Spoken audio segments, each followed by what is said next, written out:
जमाना कदीम में किसी रियासत पर एक बादशाह हुकूमत करता था।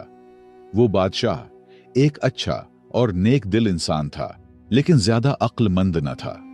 इसीलिए उसे हमेशा होशियार और समझदार लोगों की तलाश रहती थी, ताकि उसकी रियाया बेहतर हो और मुल्क तरक्की करके दुश्मनों को अपना गुलाम बना सके।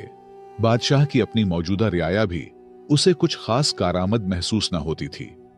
वो लोग सिर्फ मशवरे देते थे और उसके बदले तनख्वाहें वसूल करते थे, मगर उनके मशवरों में वो तासीर न थी जो बादशाह चाहता था।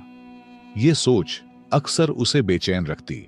एक दिन बादशाह ने इसी उलझन से निजात के लिए अपने दरबारियों के साथ जंगल की सैर का इरादा किया। शायद कुदरत ही उसे किसी जवाब तक ले जाए।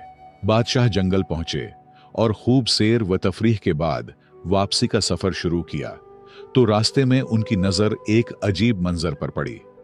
एक शख्स एक बड़े दरख्त के नीचे बैठा हुआ था और वो खुद से बातें कर रहा था, जो दूर से पागल और अजीब सा लग रहा था। ये देखकर बादशाह रुक गए। उनके दिल में ख्याल आया कि या तो ये शख्स पागल है या फिर गैर मामूली जहानत का मालिक, जो अपनी ही दुनिया में गुम रहता है। तजस्सुस के मारे बादशाह अपने दरबारियों समेत उस शख्स के करीब जा पहुंचे और उससे गुफ्तगू शुरू कर दी। वो शख्स बज़ाहिर आधा पागल लगता था, लेकिन उसकी बातों में एक अजीब कशिश थी। बादशाह ने नरमी से सवाल किया, ऐ नौजवान, क्या तुम पागल हो जो खुद से बातें कर रहे हो? ये पागल बादशाह की पूरी सल्तनत बचाएगी, इस बात का किसी को गुमान तक नहीं था। लिहाजा पागल शख्स ने मुस्कुराकर जवाब दिया, पागल तुम हो और तुम्हारा सारा रियाया। मैं तो बिल्कुल ठीक हूं। मैं तो सिर्फ ये चाहता हूं कि इस जंगल को काटकर यहां शानदार महल्लात तामीर किए जाएं और उन महल्लात का बादशाह मैं खुद बनूं।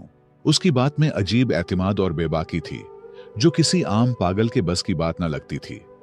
बादशाह और दरबारी उसके जवाब पर हैरान रह गए, क्योंकि ऐसे जुमले या तो किसी दीवाने के होते हैं या फिर किसी ऐसे शख्स के जो दलेर और गैर मामूली जहानत का मालिक हो।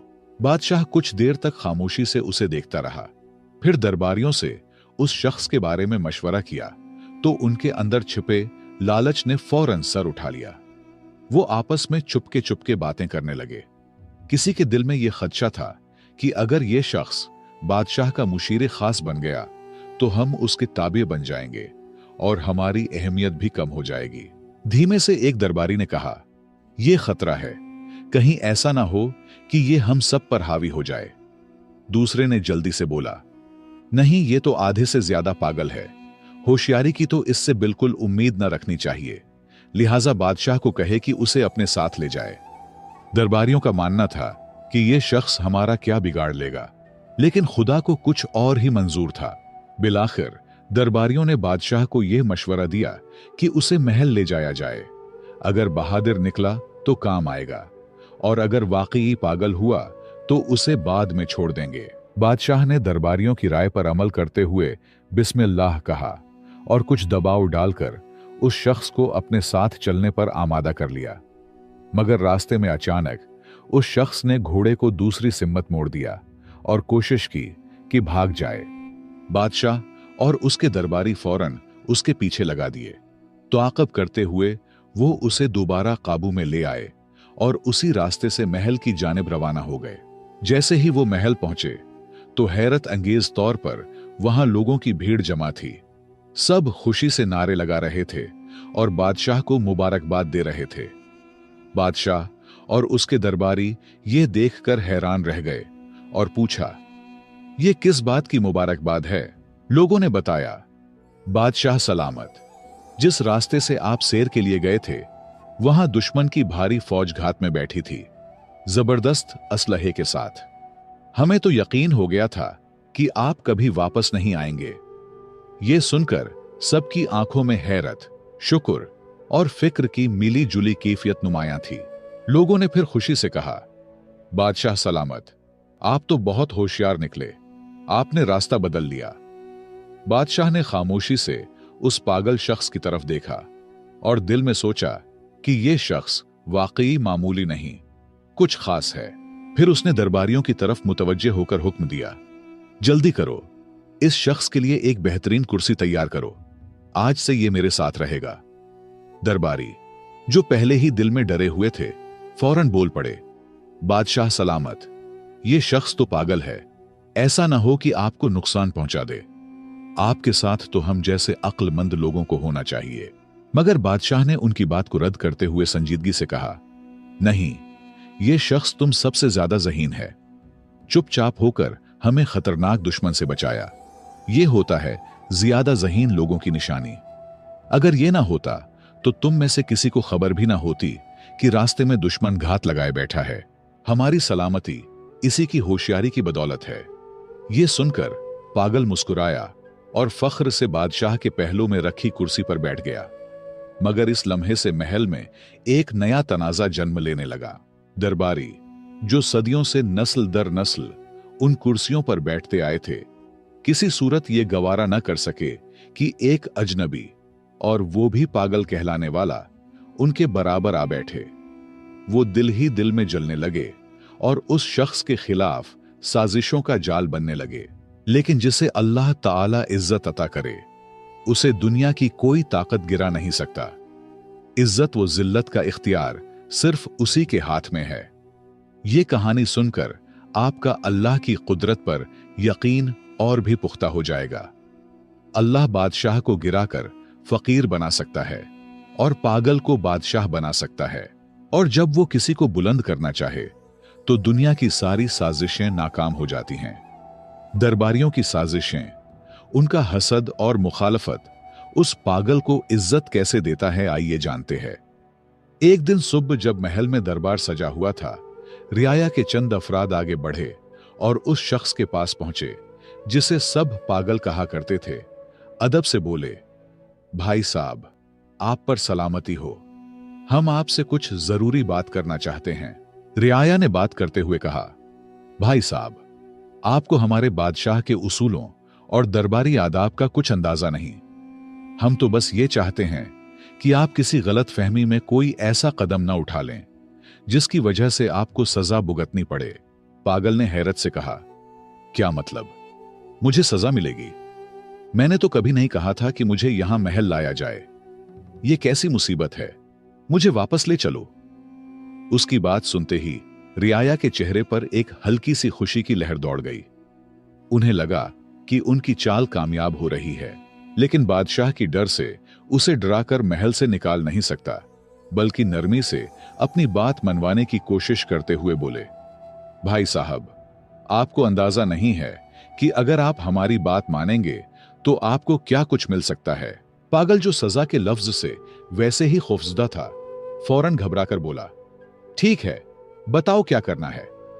मौका देखकर एक मुशीर, जो खुद बादशाह का करीबी मुशीर खास था और जिसकी कुर्सी अब उस पागल के जेर कब्जा थी, आगे बढ़ा और मौकारी से बोला, हमारे दरबार की रिवायत है कि दरबार का आगाज तभी होता है जब कोई शख्स बादशाह को थप्पड़ मारे या कोई ऐसा अमल करे जिससे दरबार बेदार हो जाए। पागल, जो अक्ल से बिल्कुल पैदल था, वो फौरन बोला, अरे ये तो कोई बड़ी बात नहीं, थप्पड़ किया, मैं तो बादशाह को लात भी मार सकता हूं। रियाया ने उसकी बेवकूफी पर हंसी छिपाते हुए उसे शाबाशी दी और खुशी से मजीद उकसाया। जब बादशाह कुर्सी पर बैठे तो तुम जाकर उसकी गर्दन पर जोरदार थप्पड़ रसीद करो, फिर देखना बादशाह इतना खुश होगा कि तुम्हें ढेर सारे इनामात से नवाजेगा। पागल ने भूलपन से बात मान ली। जब अगले दिन दरबार लगा और बादशाह तख्त पर बराजमान हुआ तो पागल निहायत सादगी से आगे बढ़ा और एक जोरदार थप्पड़ बादशाह की गर्दन पर दे मारा। इस जोर से बादशाह का ताज दूर जा गिरा, लेकिन जैसे ही ताज जमीन से टकराया, उसके नीचे से एक खतरनाक बिच्छू निकल आया। बादशाह फौरन चौंक कर खड़ा हुआ और उसे यह समझते देर न लगी कि अगर वो ताज सर पर रख लेता तो बिच्छू उसे काट लेता। शुक्रगुजारी से भरे दिल के साथ बादशाह ने पागल को सीने से लगा लिया। बादशाह ने पागल को सीने से लगाते हुए खुशी से कहा, मेरे अजीजों, ये सिर्फ एक शख्स है जो मुझसे सच्ची मोहब्बत रखता है। अगर ये मुझे थप्पड़ न मारता तो आज शायद मेरा आखिरी दिन होता। बादशाह के हुक्म पर पागल के लिए एक शानदार दावत का एहतिमाम किया गया और साथ ही उसे एक खूबसूरत महल भी इनाम में दे दिया गया। रियाया, जो पहले ही उससे हसद में मुब्तला थे, अब और भी परेशान हो गए। उनके दिलों में खौफ बैठ गया कि अगर यूं ही सिलसिला चलता रहा तो ये पागल उन सब की कुर्सियों का वारिस बन जाएगा। चुनांचा वो आपस में सरगोशियां करने लगे, यार ये बंदा तो बहुत तेजी से ऊपर जा रहा है, कुछ करना पड़ेगा, वरना हमारी सब इज्जतें और रुतबे खत्म हो जाएंगे। दूसरी तरफ वो आधा पागल दिल ही दिल में सोच रहा था, ये रियाया तो वाकई बड़े सच्चे और हमदर्द लोग हैं। देखो कितना जबरदस्त मशवरा दिया था। खुशी खुशी उसने दिल में फैसला कर लिया कि अब से जो भी ये लोग कहेंगे वही मानूंगा। अगले दिन रियाया दोबारा मशवरा करके उस पागल के महल पहुंचे। वो सब अंदर से तप रहे थे, मगर जाहिरी चेहरों पर मुस्कुराहट सजाए बैठे थे। एक मुशीर ने नरमी से बात शुरू की, भाई साहब, कल की तरकीब कैसी लगी? अगर आप थप्पड़ न मारते तो बादशाह आप पर शक करता और शायद आपको सजा भी हो जाती। पागल, जो अब इत्मीनान से महल में रह रहा था, मुस्कुराकर बोला, हां बिल्कुल, आप लोग बहुत अच्छे हो, आपकी तरकीब ने मेरी किस्मत बदल दी। रियाया ने मौका गनीमत जाना और अगला जाल बिछाया। लेकिन यह तो सच है कि जिसे अल्लाह रखे उसे कौन चखे। जितना मर्जी आपके खिलाफ कोई साजिश करे, लेकिन अगर तुम सच्चे हो और अल्लाह तुम्हारे साथ है तो कोई कुछ नहीं बिगाड़ सकता। रियाया ने पागल को मुखातब करते हुए कहा, अब एक और बात सुनो। सुबह जब दरबार लगे और बादशाह कुर्सी पर बैठने लगे तो तुम फौरन उसकी कुर्सी पीछे से खींच लेना। देखना, तुम्हें आधी बादशाहत मिलेगी। यह काम आसान नहीं, लेकिन तुम तो बहादुर हो, कर लोगे। पागल जल्दी से बोला, एक क्या, मैं तो 2 कुर्सियां भी खींच सकता हूं। रियाया हस्बे मामूल उसे शाबाशी देते हुए रुखसत हुए और सुबह दरबार में वही हुआ जिसकी उन्होंने पागल को करने को कहा था। जैसे ही बादशाह तख्त पर बैठने लगा, पागल ने मौका देखकर कुर्सी पीछे खींच ली, मगर बादशाह ने खुद पर काबू रखते हुए गिरने से पहले संभल कर खड़ा हो गया। जब उसने पीछे मुड़कर देखा तो हैरान रह गया कि कुर्सी का एक पांव अंदर से पहले ही टूट चुका था। बादशाह ने फौरन पागल की तरफ देखा, उसे गले लगाया और बुलंद आवाज में सबके सामने कहा, देखो ये शख्स कितना होशियार और वफादार है। अगर ये ना होता तो मैं कुर्सी समेत जमीन पर गिरकर जख्मी हो जाता। फिर उसे तमगा इम्तियाज देकर अपने फौज का जर्नेल मुंतखब कर दिया और दरबार में एक बार फिर उसकी बहादुरी की दाद दी गई। ये देखकर रियाया सर पकड़कर रह गए। वो जो हर बार उसे गिराने आते, उसी की इज्जत में इजाफा होता रहा। अब वो तंग आकर एक दूसरे से कहने लगे, यार ये कैसी मुसीबत है। हम तो चाहते हैं कि उसे सजा हो, बादशाह नाराज हो और वो फांसी चढ़े, मगर ये हर बार बाजी मार जाता है। अब मामला हाथ से निकलता देखकर मुशीरों ने एक गहरा मंसूबा बनाया, ऐसा मंसूबा जो पूरी सल्तनत को हिलाकर रख सकता था। सबने मिलकर फैसला किया कि वो पड़ोसी बादशाह से खुफिया राब्ता करेंगे, उसे जंग पर उकसाएंगे और वादा करेंगे कि हम तुम पर हमला करेंगे। लेकिन बादशाह को इत्मीनान दिया गया कि रियाया सब आपके साथ है, सब हम संभालेंगे, बस तुमने सिर्फ हमारे जर्नेल को मारना है, बाकी सब कुछ हम पे छोड़ दे। रियाया ने यह साजिशी खत भेजा और दूसरी बादशाहत की जांच पड़ताल के बाद वो राजी हो गया। अब रह गई सिर्फ एक बात, अपने बादशाह को जंग पर आमादा करना। चुनांचा रियाया ने अपने चंद आदमी जख्मी कर लिए और बादशाह के सामने आकर कहने लगे, बादशाह सलामत, हम कब तक सब्र करें? अगर कल आपको कुछ हो गया तो पूरी सल्तनत रोएगी। दुश्मन हमला आवर हो रहा है, हमें अभी फैसला करना होगा। मुख्तसर ये कि बादशाह ने जंग की ढूल बजा दी और अपने फौज को रियाया समेत जंग के लिए रवाना कर दिए। अब लश्कर का सिपा सालार पागल है, लेकिन सब मिलकर भी पागल का कुछ नहीं कर सकता, सिर्फ पुष्ट पीछे हंस रहे थे। जब वो दुश्मन मुल्क की सरहद पर पहुंचे तो वहां की फौज पूरी तैयारी के साथ मौजूद थी। दोनों जानिब की अफवाज जब जंगल में दाखिल हुए तो पागल ने हुक्म दिया, सब रुक जाओ, सबसे पहले मैं बादशाह से खुद लड़ूंगा। चूंकि वो कमांडर था, पूरी फौज रुक गई। पागल ने जोर से आवाज दी, ए बादशाह बाहर आ। दुश्मन बादशाह आया और दोनों जंगल के बीचों बीच आमने सामने खड़े हो गए। अचानक एक खूंखार शेर झाड़ियों से निकला और दुश्मन बादशाह पर हमला कर दिया। पागल, जो असल में सिर्फ तलवार चलाना चाहता था, दिल में कोई जाती दुश्मनी नहीं रखता था, फौरन आगे बढ़ा और शेर से लड़ने लगा। एक सख्त जंग के बाद उसने शेर को मार गिराया और बादशाह को जख्मी हालत में उठाकर लाया। दुश्मन बादशाह खून से लथपथ था, लेकिन जिंदा बच गया। अपनी फौज को देखकर इस बादशाह ने कहा, नहीं, लड़ाई नहीं होगी। मैं उस कमांडर को माफ करता हूं, उसने मेरी जान बचाई है। यह निहायत बहादुर और होशियार शख्स है। हम जंग नहीं चाहते। हां, जो रियाया उसके साथ आए थे उन्हें गिरफ्तार करके कैद में डाल दो। यह सुनकर पागल ने फौरन तलवार निकाली और गर्ज कर बोला, खबरदार, अगर किसी एक मुशीर को हाथ लगाया तो। बादशाह ने उसकी वफादारी देखकर दिल ही दिल में कहा, क्या कमाल का बंदा है, दुश्मनों को बचाता है और खुद को भूल जाता है। अब पागल का चर्चा पूरी रियासत में होने लगा। उसकी बहादुरी और सच्चाई ने सबके दिलों को जीत लिया। यहां तक कि बादशाह ने उसे अपनी बेटी के निकाह में दे दिया। रियाया, जो पहले ही अंदर से जले बैठे थे, ये मंजर देखकर चुप तो रहे, लेकिन हर कदम पर जिल्लत का बदला उनका मकसद बन गया। अब तो दोनों रियासतें एक बनने लगे। दोनों की दुश्मनी दोस्ती में बदल गई। लेकिन रियाया ने एक और नया जाल बनने का फैसला किया।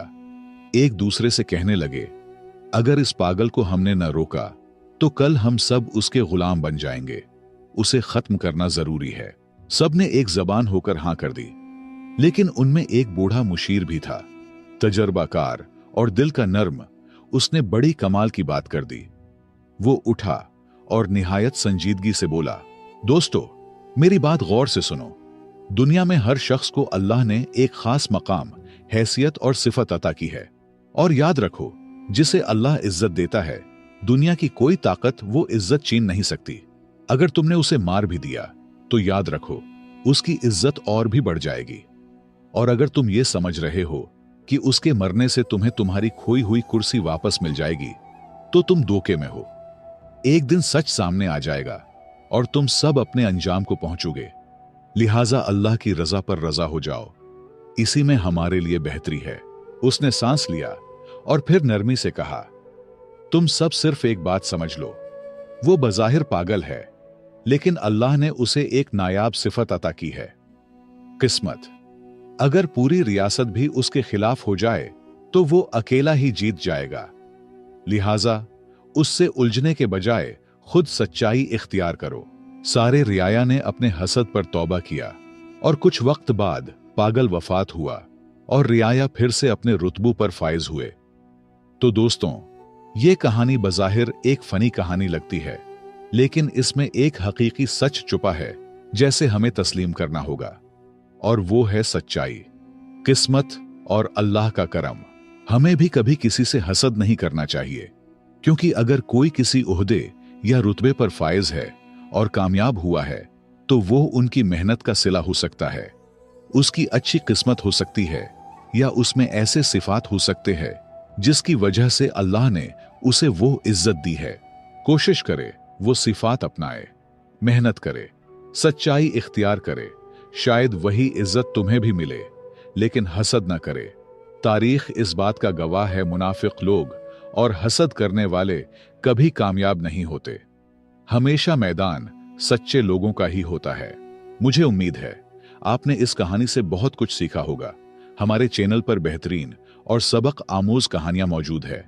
अगर आपको पसंद है तो उसे लाजमी देखें। अगर आपको यह कहानी पसंद आई हो तो लाइक करें, कमेंट में अपनी राय जरूर दें, और मजीद ऐसी दिलचस्प वो सबक आमूज कहानियों के लिए हमारे चैनल को सब्सक्राइब करके घंटी को दबाना न भूलें। आपकी हिमायत का शुक्रिया।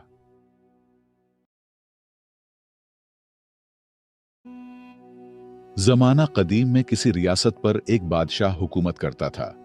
वो बादशाह एक अच्छा और नेक दिल इंसान था, लेकिन ज्यादा अक्लमंद न था।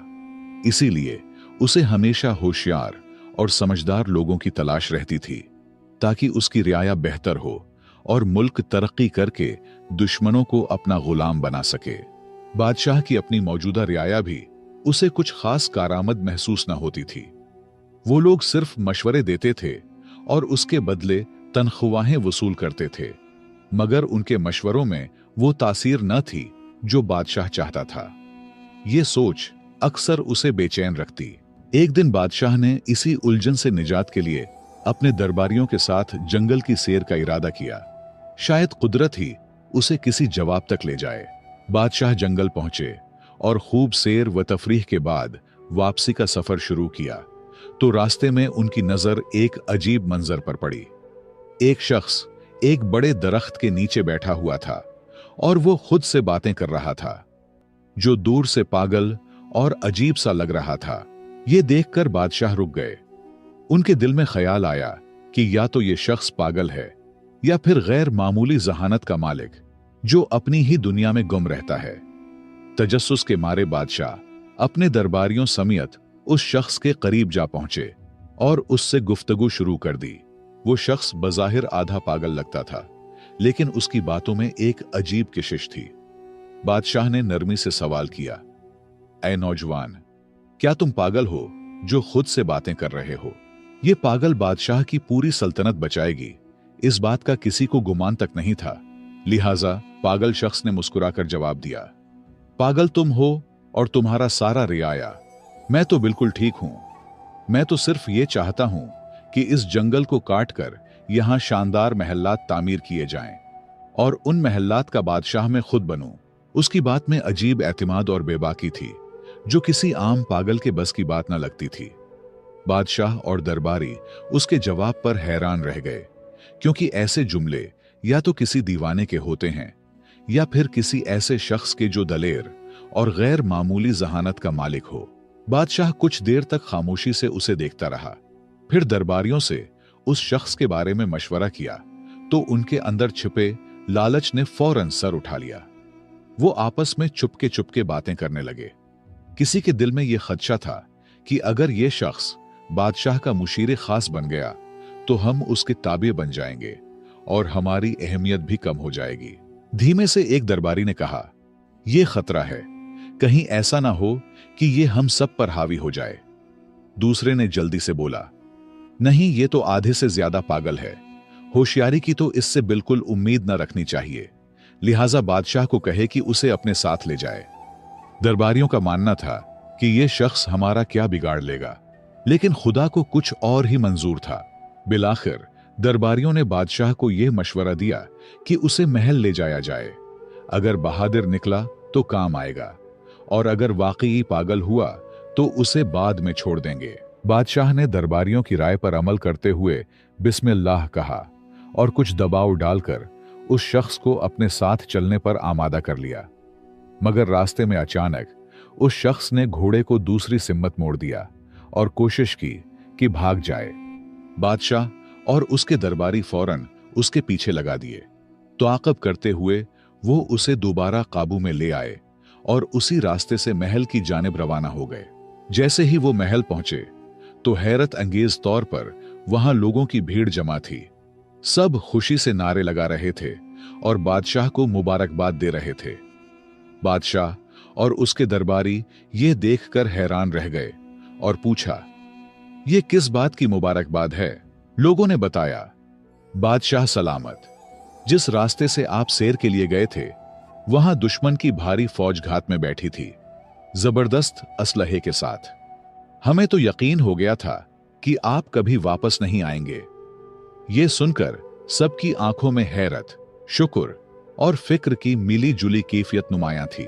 लोगों ने फिर खुशी से कहा, बादशाह सलामत, आप तो बहुत होशियार निकले, आपने रास्ता बदल लिया। बादशाह ने खामोशी से उस पागल शख्स की तरफ देखा और दिल में सोचा कि यह शख्स वाकई मामूली नहीं, कुछ खास है। फिर उसने दरबारियों की तरफ मुतवज्जे होकर हुक्म दिया, जल्दी करो, इस शख्स के लिए एक बेहतरीन कुर्सी तैयार करो, आज से यह मेरे साथ रहेगा। दरबारी, जो पहले ही दिल में डरे हुए थे, फौरन बोल पड़े, बादशाह सलामत, यह शख्स तो पागल है, ऐसा ना हो कि आपको नुकसान पहुंचा दे। आपके साथ तो हम जैसे अक्लमंद लोगों को होना चाहिए। मगर बादशाह ने उनकी बात को रद्द करते हुए संजीदगी से कहा, नहीं, ये शख्स तुम सबसे ज्यादा ज़हीन है, चुपचाप होकर हमें खतरनाक दुश्मन से बचाया। ये होता है ज्यादा ज़हीन लोगों की निशानी।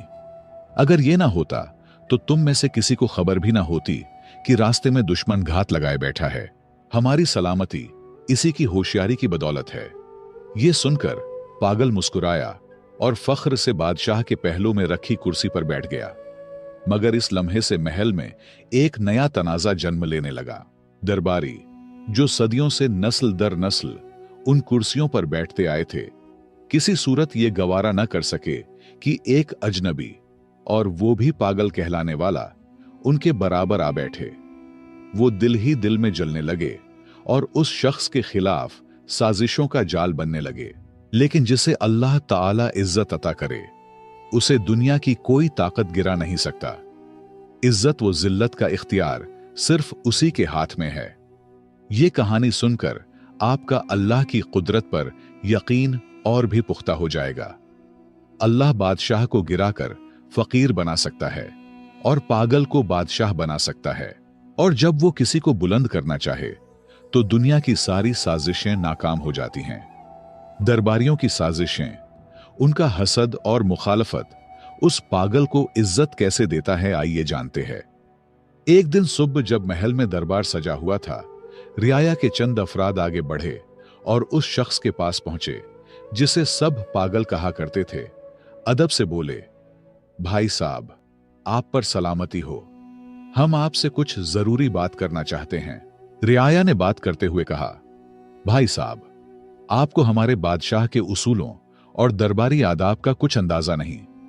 हम तो बस ये चाहते हैं कि आप किसी गलत फहमी में कोई ऐसा कदम न उठा लें जिसकी वजह से आपको सजा भुगतनी पड़े। पागल ने हैरत से कहा, क्या मतलब, मुझे सजा मिलेगी? मैंने तो कभी नहीं कहा था कि मुझे यहां महल लाया जाए। यह कैसी मुसीबत है, मुझे वापस ले चलो। उसकी बात सुनते ही रियाया के चेहरे पर एक हल्की सी खुशी की लहर दौड़ गई।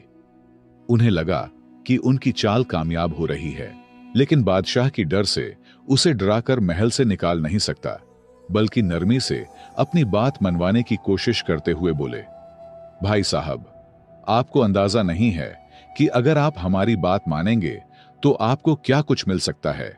पागल, जो सजा के लफ्ज से वैसे ही खौफजदा था, फौरन घबराकर बोला, ठीक है, बताओ क्या करना है। मौका देखकर एक मुशीर, जो खुद बादशाह का करीबी मुशीर खास था और जिसकी कुर्सी अब उस पागल के जेर कब्जा थी, आगे बढ़ा और मौकारी से बोला, हमारे दरबार की रिवायत है कि दरबार का आगाज तभी होता है जब कोई शख्स बादशाह को थप्पड़ मारे या कोई ऐसा अमल करे जिससे दरबार बेदार हो जाए। पागल, जो अक्ल से बिल्कुल पैदल था, वो फौरन बोला, अरे ये तो कोई बड़ी बात नहीं, थप्पड़ किया, मैं तो बादशाह को लात भी मार सकता हूं। रियाया ने उसकी बेवकूफी पर हंसी छिपाते हुए उसे शाबाशी दी और खुशी से मजीद उकसाया, जब बादशाह कुर्सी पर बैठे तो तुम जाकर उसकी गर्दन पर जोरदार थप्पड़ रसीद करो, फिर देखना बादशाह इतना खुश होगा कि तुम्हें ढेर सारे इनामात से नवाजेगा। पागल ने भूलपन से बात मान ली। जब अगले दिन दरबार लगा और बादशाह तख्त पर बराजमान हुआ, तो पागल निहायत सादगी से आगे बढ़ा और एक जोरदार थप्पड़ बादशाह की गर्दन पर दे मारा। इस जोर से बादशाह का ताज दूर जा गिरा, लेकिन जैसे ही ताज जमीन से टकराया, उसके नीचे से एक खतरनाक बिच्छू निकल आया। बादशाह फौरन चौंक कर खड़ा हुआ और उसे यह समझते देर न लगी कि अगर वो ताज सर पर रख लेता तो बिच्छू उसे काट लेता। शुक्रगुजारी से भरे दिल के साथ बादशाह ने पागल को सीने से लगा लिया। बादशाह ने पागल को सीने से लगाते हुए खुशी से कहा, मेरे अजीजों, ये सिर्फ एक शख्स है जो मुझसे सच्ची मोहब्बत रखता है। अगर ये मुझे थप्पड़ न मारता तो आज शायद मेरा आखिरी दिन होता। बादशाह के हुक्म पर पागल के लिए एक शानदार दावत का एहतिमाम किया गया और साथ ही उसे एक खूबसूरत महल भी इनाम में दे दिया गया। रियाया, जो पहले ही उससे हसद में मुब्तला थे, अब और भी परेशान हो गए। उनके दिलों में खौफ बैठ गया कि अगर यूं ही सिलसिला चलता रहा तो ये पागल उन सब की कुर्सियों का वारिस बन जाएगा। चुनांचा वो आपस में सरगोशियां करने लगे, यार, ये बंदा तो बहुत तेजी से ऊपर जा रहा है, कुछ करना पड़ेगा, वरना हमारी सब इज्जतें और रुतबे खत्म हो जाएंगे। दूसरी तरफ वो आधा पागल दिल ही दिल में सोच रहा था, ये रियाया तो वाकई बड़े सच्चे और हमदर्द लोग हैं। देखो कितना जबरदस्त मशवरा दिया था। खुशी खुशी उसने दिल में फैसला कर लिया कि अब से जो भी ये लोग कहेंगे वही मानूंगा। अगले दिन रियाया दोबारा मशवरा करके उस पागल के महल पहुंचे। वो सब अंदर से तप रहे थे, मगर जाहिरी चेहरों पर मुस्कुराहट सजाए बैठे थे। एक मुशीर ने नरमी से बात शुरू की, भाई साहब, कल की तरकीब कैसी लगी? अगर आप थप्पड़ न मारते तो बादशाह आप पर शक करता और शायद आपको सजा भी हो जाती। पागल, जो अब इत्मीनान से महल में रह रहा था, मुस्कुराकर बोला, हाँ बिल्कुल, आप लोग बहुत अच्छे हो। आपकी तरकीब ने मेरी किस्मत बदल दी। रियाया ने मौका गनीमत जाना और अगला जाल बिछाया। लेकिन यह तो सच है कि जिसे अल्लाह रखे उसे कौन चखे। जितना मर्जी आपके खिलाफ कोई साजिश करे, लेकिन अगर तुम सच्चे हो और अल्लाह तुम्हारे साथ है तो कोई कुछ नहीं बिगाड़ सकता। रियाया ने पागल को मुखातब करते हुए कहा, अब एक और बात सुनो। सुबह जब दरबार लगे और बादशाह कुर्सी पर बैठने लगे तो तुम फौरन उसकी कुर्सी पीछे से खींच लेना। देखना, तुम्हें आधी बादशाहत मिलेगी। यह काम आसान नहीं, लेकिन तुम तो बहादुर हो, कर लोगे। पागल जल्दी से बोला, एक क्या, मैं तो 2 कुर्सियां भी खींच सकता हूं। रियाया हस्बे मामूल उसे शाबाशी देते हुए रुखसत हुए और सुबह दरबार में वही हुआ जिसकी उन्होंने पागल को करने को कहा था। जैसे ही बादशाह तख्त पर बैठने लगा, पागल ने मौका देखकर कुर्सी पीछे खींच ली, मगर बादशाह ने खुद पर काबू रखते हुए गिरने से पहले संभल कर खड़ा हो गया। जब उसने पीछे मुड़कर देखा तो हैरान रह गया कि कुर्सी का एक पांव अंदर से पहले ही टूट चुका था। बादशाह ने फौरन पागल की तरफ देखा, उसे गले लगाया और बुलंद आवाज में सबके सामने कहा, देखो ये शख्स कितना होशियार और वफादार है। अगर ये ना होता तो मैं कुर्सी समेत जमीन पर गिरकर जख्मी हो जाता। फिर उसे तमगा इम्तियाज देकर अपने फौज का जर्नेल मुंतखब कर दिया और दरबार में एक बार फिर उसकी बहादुरी की दाद दी गई। ये देखकर रियाया सर पकड़कर रह गए। वो जो हर बार उसे गिराने आते, उसी की इज्जत में इजाफा होता रहा। अब वो तंग आकर एक दूसरे से कहने लगे, यार ये कैसी मुसीबत है। हम तो चाहते हैं कि उसे सजा हो, बादशाह नाराज हो और वो फांसी चढ़े, मगर ये हर बार बाजी मार जाता है। अब मामला हाथ से निकलता देखकर मुशीरों ने एक गहरा मंसूबा बनाया, ऐसा मंसूबा जो पूरी सल्तनत को हिलाकर रख सकता था। सबने मिलकर फैसला किया कि वो पड़ोसी बादशाह से खुफिया राब्ता करेंगे, उसे जंग पर उकसाएंगे और वादा करेंगे कि हम तुम पर हमला करेंगे। लेकिन बादशाह को इत्मीनान दिया गया कि रियाया सब आपके साथ है, सब हम संभालेंगे, बस तुमने सिर्फ हमारे जर्नील को मारना है, बाकी सब कुछ हम पे छोड़ दे। रियाया ने यह साजिशी खत भेजा और दूसरी बादशाहत की जांच पड़ताल के बाद वो राजी हो गया। अब रह गई सिर्फ एक बात, अपने बादशाह को जंग पर आमादा करना। चुनांचा रियाया ने अपने चंद आदमी जख्मी कर लिए और बादशाह के सामने आकर कहने लगे, बादशाह सलामत, हम कब तक सब्र करें? अगर कल आपको कुछ हो गया तो पूरी सल्तनत रोएगी। दुश्मन हमला आवर हो रहा है, हमें अभी फैसला करना होगा। मुख्तसर ये कि बादशाह ने जंग की ढूल बजा दी और अपने फौज को रियाया समेत जंग के लिए रवाना कर दिए। अब लश्कर का सिपा सालार पागल है, लेकिन सब मिलकर भी पागल का कुछ नहीं कर सकता, सिर्फ पुष्ट पीछे हंस रहे थे। जब वो दुश्मन मुल्क की सरहद पर पहुंचे तो वहां की फौज पूरी तैयारी के साथ मौजूद थी। दोनों जानिब की अफवाज जब जंगल में दाखिल हुए तो पागल ने हुक्म दिया, सब रुक जाओ, सबसे पहले मैं बादशाह से खुद लड़ूंगा। चूंकि वो कमांडर था, पूरी फौज रुक गई। पागल ने जोर से आवाज दी, ए बादशाह बाहर आ। दुश्मन बादशाह आया और दोनों जंगल के बीचों बीच आमने सामने खड़े हो गए। अचानक एक खूनख्वार शेर झाड़ियों से निकला और दुश्मन बादशाह पर हमला कर दिया। पागल, जो असल में सिर्फ तलवार चलाना चाहता था, दिल में कोई जाती दुश्मनी नहीं रखता था, फौरन आगे बढ़ा और शेर से लड़ने लगा।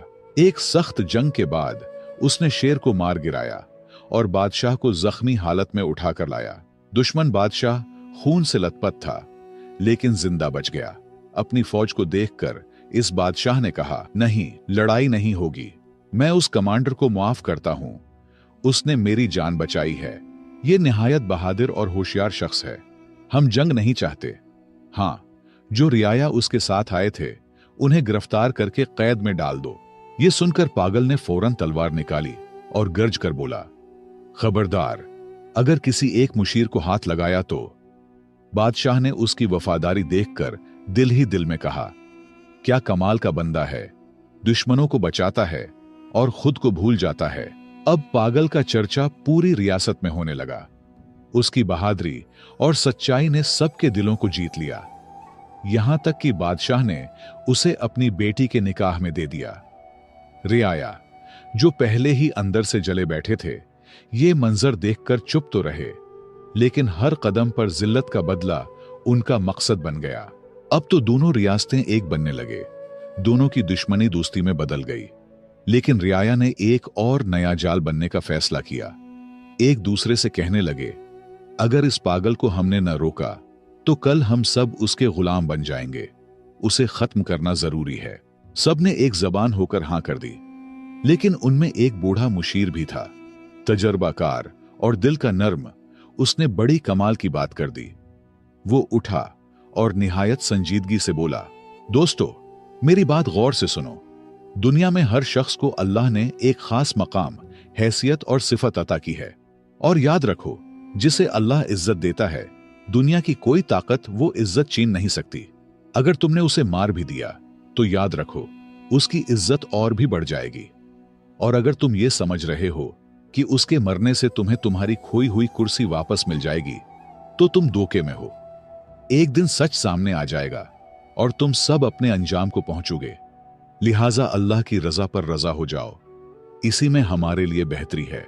उसने सांस लिया और फिर नरमी से कहा, तुम सब सिर्फ एक बात समझ लो, वो बज़ाहिर पागल है, लेकिन अल्लाह ने उसे एक नायाब सिफत अता की है, किस्मत। अगर पूरी रियासत भी उसके खिलाफ हो जाए तो वो अकेला ही जीत जाएगा। लिहाजा उससे उलझने के बजाय खुद सच्चाई इख्तियार करो।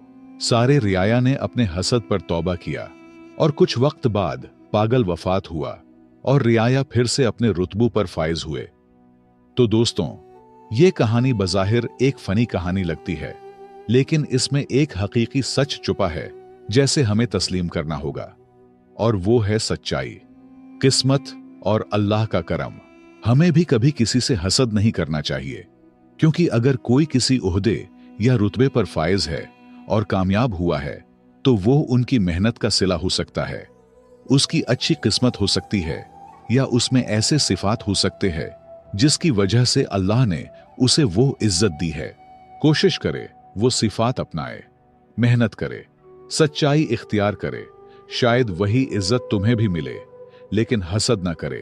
तारीख इस बात का गवाह है, मुनाफिक लोग और हसद करने वाले कभी कामयाब नहीं होते। हमेशा मैदान सच्चे लोगों का ही होता है। मुझे उम्मीद है आपने इस कहानी से बहुत कुछ सीखा होगा। हमारे चैनल पर बेहतरीन और सबक आमूज कहानियां मौजूद है। अगर आपको पसंद है तो उसे लाजमी देखें। अगर आपको यह कहानी पसंद आई हो तो लाइक करें, कमेंट में अपनी राय जरूर दें, और मजीद ऐसी दिलचस्प वो सबक आमूज कहानियों के लिए हमारे चैनल को सब्सक्राइब करके घंटी को दबाना न भूलें। आपकी हिमायत का शुक्रिया।